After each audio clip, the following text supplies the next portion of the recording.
This is Alka Sharma and welcome back to our channel Bansiwal institute for life science. First of all, आज के इस interacting session में हमारे साथ जुड़ी हुई है मोनिका मैम। आपने रिसेंटली केंद्रीय विद्यालय संगठन केवीएस की जो पीजीटी बायोलॉजी की वैकेंसीज थी उनमें जनरल कैटेगरी से ऑल इंडिया रैंक 22 अचीव की है। इसके लिए आपको बहुत बहुत बधाई। Heartly congratulations to you ma'am. Monika ma'am Bills की फैमिली का एक बहुत ही स्पेशल पार्ट रही है। स्टार्टिंग में बिल्स की student, then first grade biology की फैकल्टी मेंबर और आज सारे बिल्सियंस की एक इंस्पिरेशन बन गई है। इससे पहले ma'am CSI UGC JRF DBT JRF qualified है और राजस्थान यूनिवर्सिटी से एमएससी गोल्ड मेडलिस्ट भी रही हैं। ओवरऑल ये है कि मैम का एक बहुत ही जबरदस्त लाइफ साइंस के फील्ड में बैकग्राउंड रहा है। तो आई होप कि हमारे जो फ्यूचर एस्पिरेंट्स हैं, मैम की जो एक्सपीरियंसेस है, जो प्लानिंग है, जो स्ट्रेटेजी है, वो आपको आपके गोल अचीव करने में बहुत ही हेल्प करेगी। तो मैम मेरा फर्स्ट क्वेश्चन आपसे ये है कि जैसे स्टार्टिंग में आपने बिल्स के साथ नेट की प्रिपरेशन स्टार्ट की थी, तो नेट की प्रिपरेशन इधर फर्स्ट ग्रेड में और केवीएस के एग्जाम में किस तरीके से आपको हेल्प करी, तो ये आप हमारे स्टूडेंट्स को बताइए। पहले तो थैंक यू सो मच। और पहली बात तो ये कि बिल्स सही में मेरे लिए भी स्टार्टिंग पॉइंट से एक अहम हिस्सा रखता है। मैंने जो अपना स्टार्ट किया था, मतलब चाहे वो सीएसआईआर की प्रिपरेशन हो या फिर जैसे कोचिंग में पढ़ाना हो, वो यहीं से स्टार्ट किया था।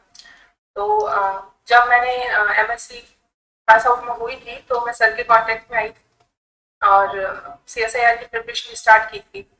तो तभी से जैसे बिल्स का एक ये खास बात है कि यहाँ पे चीजें जो स्टार्ट की जाती है, जो पढ़ाई जाती है, वो एकदम कंसेप्ट क्लियर होकर पढ़ाई जाती है। ऐसे नहीं कि बहुत सारा कुछ एक साथ मैटर दे दिया जाता है और बस आप पोच पोच हो जाओ, समझ नहीं आ रहा क्या करना है क्या नहीं करना।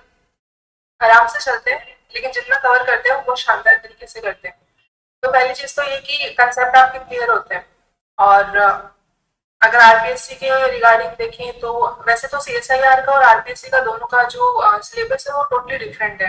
आरपीएससी में हमें बेसिक्स पढ़ना होता है, जबकि सीएसआईआर के लिए हमें एकदम डीपली स्टडी करनी होती है। लेकिन यहाँ पे हेल्प क्या होती है, जैसे जो कंसेप्ट है हमारे वो पहले से क्लियर हो चुके होते हैं।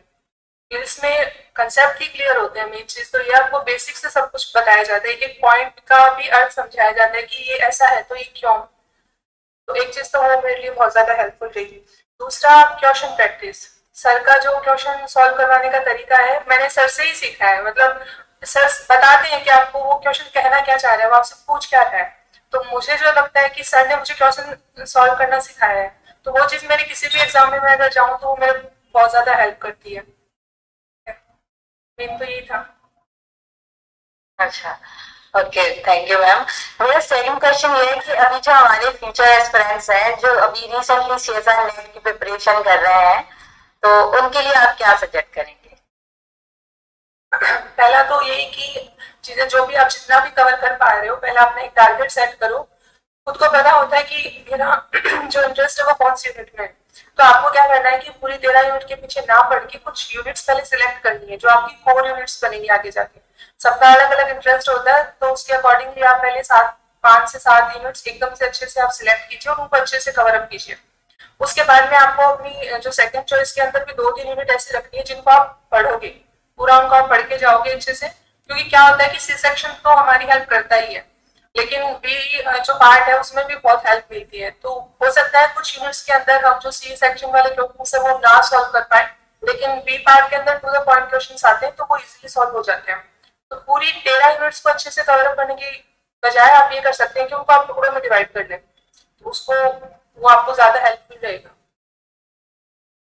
ओके, जैसे मैम आपने सीएसआई के साथ डीबीटी भी क्वालिफाई किया है, तो उन दोनों में आपको कुछ लगा एक दो यूनिट का जैसे आपने अलग से तैयार की हो? नहीं, मैंने ऐसा कुछ नहीं किया, क्योंकि अगर आप सीएसआईआर का पढ़ रहे हो तो उसके नीचे का सब कवर हो जाता है, चाहे वो आईसीएआर हो, आईसीएमआर हो, डीबीटी जेआरएफ हो। और लकीली डीबीटी के लिए मैंने स्पेशली कुछ पढ़ाई नहीं की थी। ऑनेस्टली बताऊं, मेरा जो सीएसआईआर का जो था मैंने उसी के अकॉर्डिंगली पेपर दिया था। और CSIR के कंपैरिजन में वो पेपर थोड़ा सा इजी आता है। हालांकि वहाँ पे कुछ यूनिट्स एक दो एक्स्ट्रा भी आती है अलग से, लेकिन काम चल जाता है। अगर अपना CSIR वाला कंटेंट हमने अच्छे से प्रिपेयर कर रखा है तो DBT वाला भी इजीली हो जाता है। लेकिन जैसे हम जिस तरीके से क्वेश्चन सॉल्व करते हैं वहां पे उस टाइप के टू द पॉइंट क्वेश्चन ज्यादा आते हैं। अप्लाइड इतने क्वेश्चन नहीं आते, रिसर्च बेस्ड इतने नहीं, जहां तक मुझे लगता है। 3-4 साल की बात होगी। हाँ, ओके। तो मैम मेरा लास्ट क्वेश्चन आपसे ये है कि एट द टाइम जब आप प्रिपरेशन कर रहे थे तो आप बिल्स के फर्स्ट ईयर जूलॉजी वाले बैच को टीचिंग भी करा रहे थे, तो आप सारे पोर्शन से जो भी कंटेंट है उससे गो थ्रू हुए हैं, चाहे वो डिस्कशन वीडियो हो, चाहे आपका PYQ सॉल्विंग जो टेस्ट सीरीज है। तो ओवरऑल ये है कि बिल्स का कंटेंट में आपको इस एग्जाम में आपकी जो KVS वाला है किस तरीके से आपको हेल्प किया है? तो इसके अंदर मैं बोलना चाहूंगी कि जैसे मैंने जूलॉजी वाला पोर्शन कवर किया था, मतलब पढ़ाया था। तो क्योंकि MSc जूलॉजी से हूँ तो उसमें तो मेरा इंटरेस्ट है, तो वो तो मतलब मुझे अच्छा लगा पढ़ाना भी। और रही बात कंटेंट की, तो सर जैसे बॉटनी की क्लासेस लेते थे तो मुझे भी क्योंकि पेपर देना था, और मेरी बॉटनी उतनी ज्यादा स्ट्रॉन्ग नहीं है जितनी जूलॉजी है, क्योंकि MSc जूलॉजी में है। तो मैं सर की वीडियोस भी देखती थी कि किस तरीके से सर पढ़ा रहे हैं, किस तरीके से सर उनको सॉल्व करवा रहे हैं, क्या कैसे समझा रहे हैं। तो जैसे मैंने बॉटनी वाला जो कंटेंट है जहाँ पे मुझे दिक्कत आई थी वो मैंने सर का देखा था। और वही बात, सर एकदम बेसिक से पढ़ाते हैं। तो जो जितनी भी जो RPSC या PGT लेवल की जो एग्जाम्स होती है उनमें आपके बेसिक्स क्लियर होने ज्यादा जरूरी होते हैं। एक तो वो वहां से बॉटनी वाला सेक्शन सर की हेल्प मिली मुझे बहुत ज्यादा। दूसरा, मैंने पहले भी बोला था ये बात कि यहाँ पे जो क्वेश्चन प्रैक्टिस है वो ऐसे मान लो यहाँ की स्ट्रेंथ है। आपको एक बार अगर क्वेश्चन सॉल्व करना सर ने सिखा दिया ना, तो आप एलिमिनेशन मेथड से भी आप क्वेश्चन जो है वो सॉल्व इजीली कर लेते हो।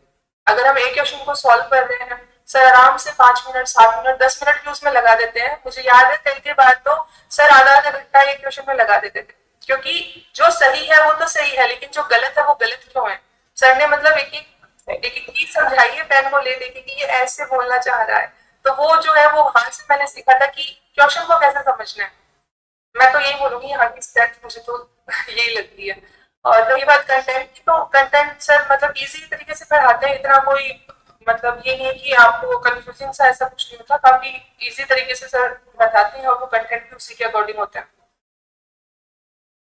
Okay, okay. तो आज के इंटरेक्टिंग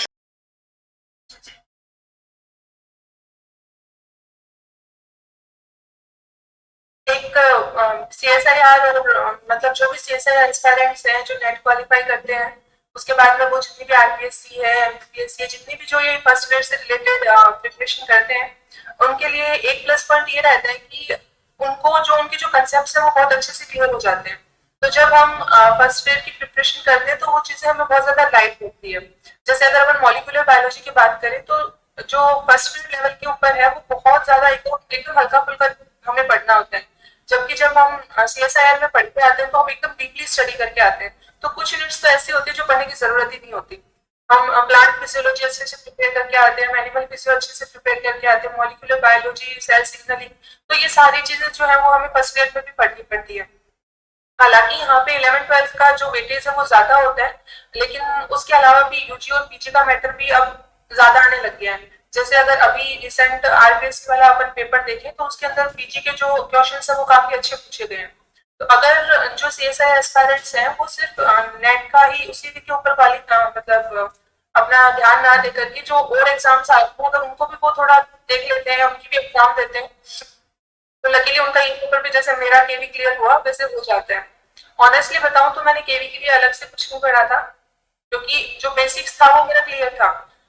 जूलॉजी मैंने पढ़ाई थी, बॉटनी मैंने सर से पढ़ी थी, और इसके अलावा CSIR में क्वालिफाई हूँ तो वो जो यूनिट्स वो उनके मेरे कंसेप्ट क्लियर है।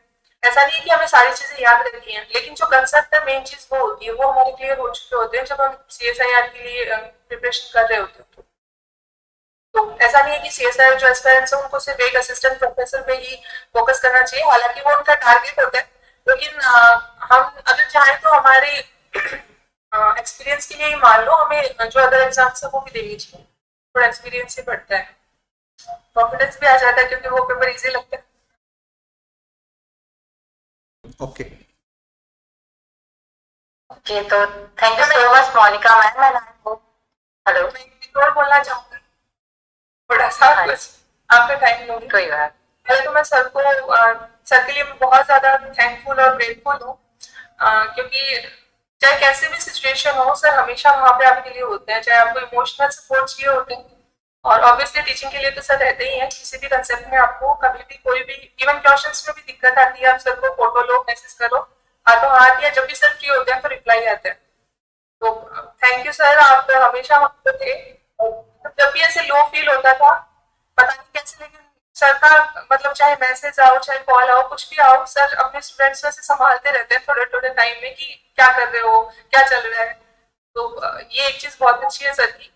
हम जितने भी हैं विल्सियंस, मतलब एक ऐसा अलग ही कनेक्शन फील होता है सबके साथ में, ऐसे प्राउड फील होता है कि हम विल्सियन हैं। और अगर हम देखें तो हम हमारा जो पूरा ग्रुप है आज बहुत अच्छे से काम कर रहा है, असिस्टेंट प्रोफेसर की प्रिपरेशन कर रहे हैं, कुछ आरपीएस सिलेक्टेड है, टीचिंग भी करवा रहे हैं कुछ। तो इसके लिए मैं बहुत ज्यादा थैंकफुल हूँ स्पेशली सर की। ओके, तो thank you so much Monika ma'am. I hope आपके जो भी एक्सपीरियंसेस हैं, जो भी स्ट्रेटजी है, जो भी प्लानिंग है, हमारे फ्यूचर एस्पिरेंट्स की बहुत ज्यादा हेल्प करेगी उनके गोल अचीव करने में। Thank you so much.